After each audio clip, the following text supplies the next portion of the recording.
너희는 나를 불러 주여 주여 하면서도 어찌하여 내가 말하는 것을 행하지 아니하느냐. 내가 한 그 말이 마지막 날에 그를 심판하리라.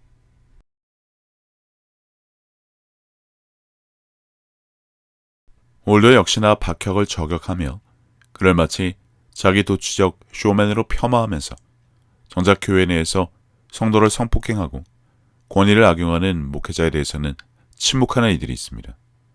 이들은 한국교회라는 이름으로 성령의 역사를 부정하거나 비하하면서 본인들이 누리는 특권을 지키는 것에나 급급한데, 성령 사역은 하나님의 사랑이고 거룩한 능력이자 믿는 이들의 영혼을 치유하고 회복시키는 은혜의 통로입니다. 그럼에도 자신들이 알지 못한다는 이유로 함부로 비난하는 것은 위선의 극치이며 동시에 성령을 모독하는 행위일 수밖에 없죠.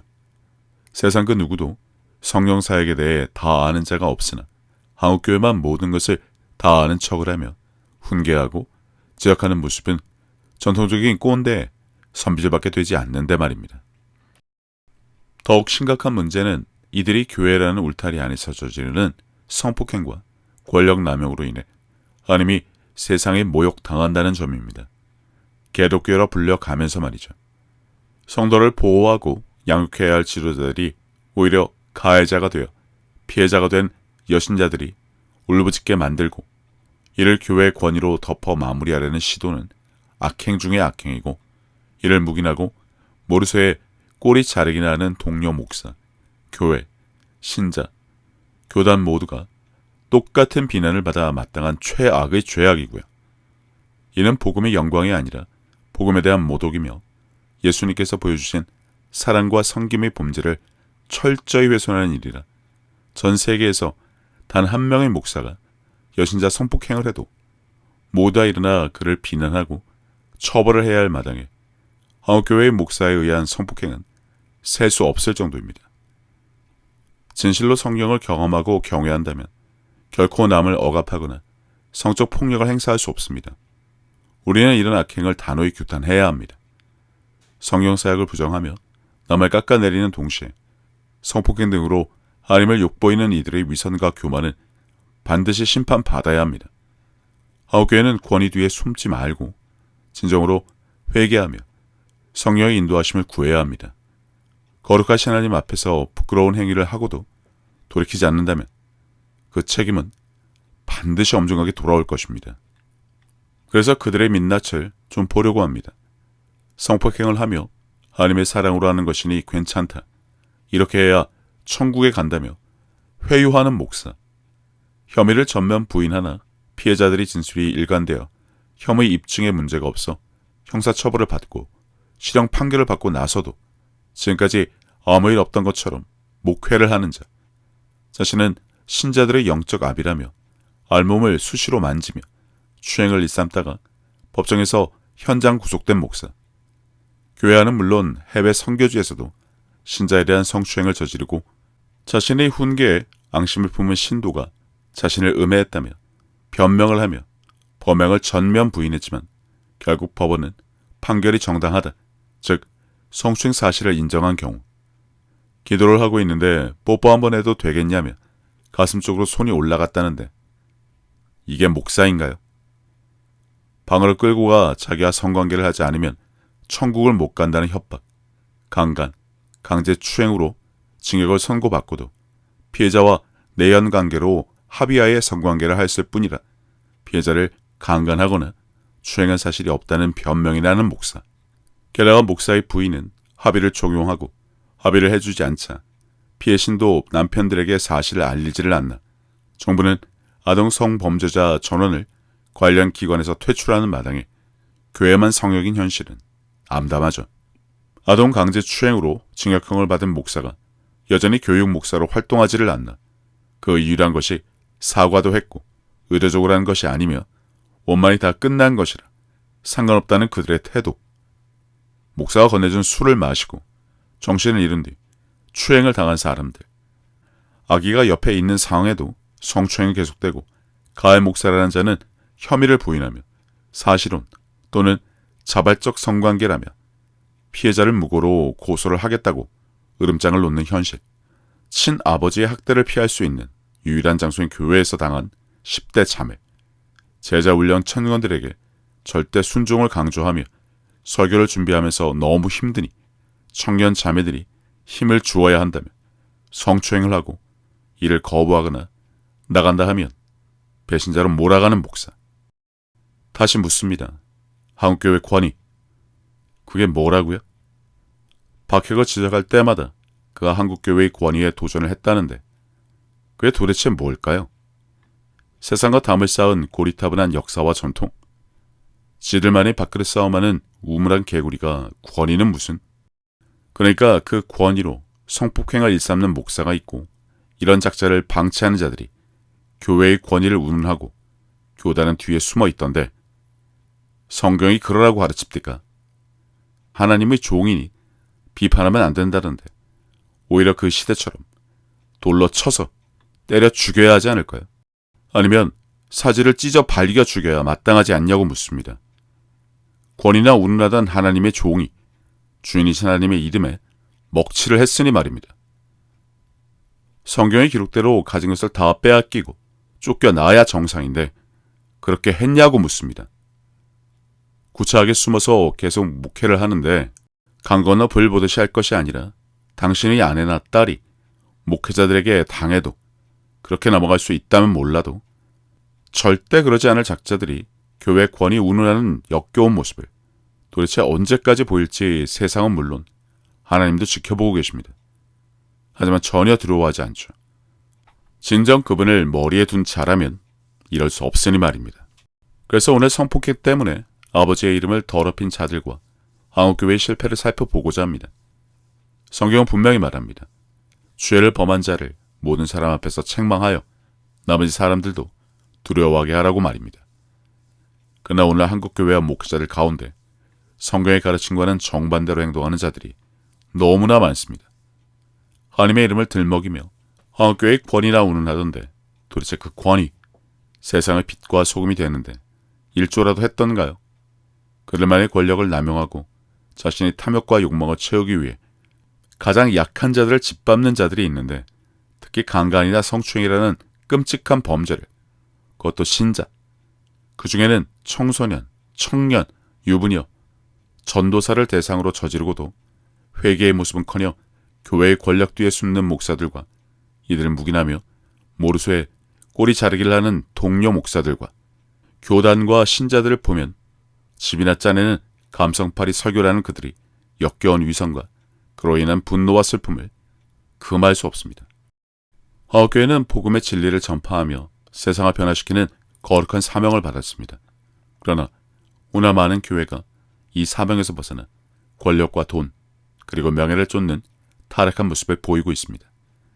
80여 개가 넘는 헌금 봉투를 비치하고 신자들에게 1억 헌금을 목표로 하라 강요하는 등 자신들의 사리사욕을 채우는 것에 혈안이 되어 있으면서도 여전히 복음을 전한다는 위선을 떨고 있죠. 목회자는 하나님의 말씀을 전하고 성도를 양육하며 세상의 빛과 소금의 역할을 해야 합니다. 자칭 하나님의 종이니 성경에 기록된 드높은 도덕적 그리고 윤리적 기준을 가지고 말입니다. 그러나 일부 목회자들은 성경을 자신의 욕망을 합리화하는 도구로 삼아 성도를 착취하고 범죄를 은폐하는 것에만 급급합니다. 이것이야말로 한국교회가 복음의 진리를 제대로 전하지 못한 실패의 모습이고 주변의 교회, 목사, 교단, 신자들 모두 무책임한 방관자이며 그러면서도 위선의 탈을 쓰고 지금도 하나님의 사랑이니 십자가 을에나 읊어대고 있죠. 세상에 나가 복음으로 세상을 이겨 오지도 못하는 우물한 개구리로 살면서 말입니다. 특히 강간이나 성추행이라는 범죄는 단순히 개인적인 죄의 문제가 아닙니다. 이는 하나님의 형상대로 지음받은 피해자의 존엄을 짓밟는 행위이며 하나님의 공의를 전면으로 부정하는 행위라. 만에 하나 전 세계 목사 중 단 한 명의 목사가 이러한 범죄를 저질렀다면 이는 단순한 도덕적 실패를 넘어 영적 배신이며 교회를 타락시키는 행위입니다. 더욱이 한국교회와 교단이 이런 문제를 조직적으로 은폐하거나 최소한의 책임만 지는 모습을 보일 때 이는 단순한 개인의 문제가 아니라 교회 전체의 실패로 확대될 수밖에 없죠. 한국교회는 스스로를 돌아보아야 합니다. 하나님께서는 회칠한 무덤 같은 위선자들을 강력히 꾸짖으셨습니다. 겉으로는 아름답게 보이나 그 안에는 죽은 자의 뼈와 모든 더러운 것이 가득하도다라는 말씀은 오늘날 교회의 일부 목회자들에게 그대로 적용되는데, 겉으로는 거룩함과 권위를 내세우지만 그 안은 죄악과 탐욕으로 가득 차 있는 모습으로, 특히 성범죄와 같은 문제는 단순히 개인의 윤리적 실패를 넘어서 교회의 구조적 문제와 복음의 실패를 드러내는 상징적인 사건이니 모든 교회가 들고 일어나 그를 처벌하는 것에 앞장서야 하지만 한국교회 어디 그러던가요? 그러면서 미선의 탈을 뒤집어 쓰고 주일마다 교회에 모여 자칭 향기로운 예배를 드린다는데, 이런 내로남불의 모습이 바로 개독교가 아니고 무엇일까요? 성경은 이러한 자들에 대해 강력히 경고합니다. 나는 은밀한 곳에서 행하지 아니하였노라 라고 말입니다. 그러나 오늘날 많은 교회는 죄를 은밀히 숨기고 피해자에게 침묵을 강요하며 가해자를 비호합니다. 이러한 행태는 단순히 도덕적 타락이 아니라 하나님의 이름을 모독하는 행위이며 교회를 죄악의 은신처로 만드는 행위라 교회는 더 이상 가해자의 편에 서서는 안 됩니다. 모든 목회자와 교단은 하나님의 이름을 더럽힌 자들을 철저히 책망하고 법적, 도덕적, 영적 책임을 물어야 함이 너무나도 마땅하지만 그들은 지금도 침묵하고 있습니다. 알량한 자신들의 목회와 개와 돼지도 받지 않을 한국교회의 명성, 그리고 권위 따위나 지키려고 말입니다. 그럼 이 모든 일의 근본적인 원인은 무엇입니까? 바로 복음의 왜곡입니다. 한국교회의 많은 목회자는 복음의 본질인 사랑과 정의, 회개와 용서를 제대로 전하지 못하고 대신 성공과 물질적 축복을 강조하는 잘못된 가르침으로 성도들을 유혹했습니다. 아니, 이용했습니다. 이러한 번영신학과 권위주의적 교회 구조는 목회자들이 책임을 회피하고 권력을 남용하는 환경을 조장했고, 또한 교단과 교회의 명성을 보호하기 위해 범죄를 은폐하는 것은 복음의 진리를 전하는데 실패했음을 단적으로 보여줄 뿐입니다. 청소년을 강간하기 위해 그녀가 생리 중임에도 불구하고 교회 샤워 시설에 가서 씻고 오라는 목사, 그가 과연 이단이나 사이비의 목사일까요? 200여 개로 널브러진 교단 중 하나임에도 불구하고 모두들 헛기침이나 하며 나몰라라 하던데, 당신의 아내, 딸, 아니면 여자친구가 똑같은 일을 당해도 이런 위선을 보일까요? 하나님이 종인이 목사를 용서하는 사랑을 보여 말씀을 행한 것으로 잡으라도 하면서 말입니다. 그러면서 주일마다 하나님의 사랑이니 십자가 은혜니 즙을 짜며 감성팔이 설교를 합니다. 이러한 일은 나몰라라 하면서 말이죠. 교회는 더 이상 가해자와 동조해서는 안 됩니다. 강간과 같은 죄악을 저지른 자를 공개적으로 책망하고 교회에서 축출하는 것은 하나님의 공의를 실천하는 것이고 성경적이며 공동체의 거룩함을 지키기 위한 필수적인 조치입니다. 이러한 일이 버젓이 벌어지는 한국교회가 여전히 교회의 권위나 운운하지만 이미 바닥에 떨어진 지 오래고 지나가던 개도 핥아먹지 않지만 여전히 썩어 문드러진 한국교회 안에서는 권위 운운하지 하나님의 권위, 그분의 명성, 존엄에 먹칠한 것에 대해 그 누구나 나서지 않는데, 그를 스스로 하나님의 자녀라 여기는 위선이 얼마나 역겨운지 오히려 세상 사람들이 더 지적할 뿐 교회 내에서는 모두 알량한 비겁자가 되어 바퀴벌레나 쥐새끼처럼 빛으로 나가야 할 자들이 어둠으로 숨어들고 있죠. 이처럼 한국교회의 많은 교단은 이러한 책임을 회피하며 가해자를 비호하고 피해자를 침묵시키는 데 급급합니다. 이는 하나님이 맡기신 사명을 저버리는 행위이며 하나님의 이름을 더럽히는 일임에도 말입니다. 성경은 분명히 말합니다. 자기의 죄를 숨기는 자는 형통하지 못하나 죄를 자복하고 버리는 자는 불쌍히 여김을 받으리라 라고 말입니다.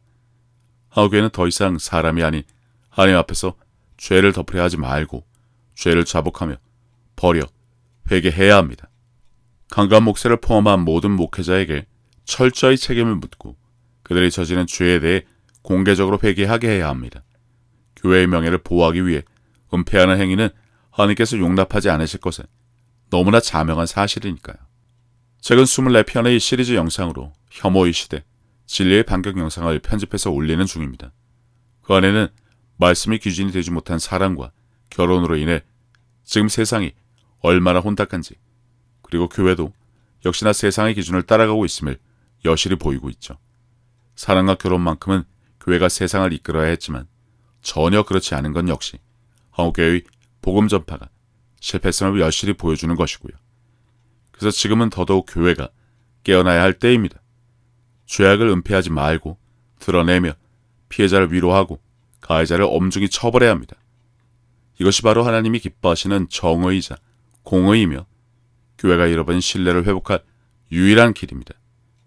더 이상 실패를 반복하지 말고 우리에게 자유의지를 주셔서 세상에 복음을 전하고 지킬 책임을 맡겨주셨지만 한국교회가 복음의 진리 위에 굳건히 서기를, 하나님께서 교회의 거룩함을 다시 회복하시고 세상을 빛과 소금이 되게 하시기를 간구합니다. 왜냐하면 더 이상 한국교회 이러한 일을 감당하려 들지 않고 비겁하게 숨어 있으니 말입니다.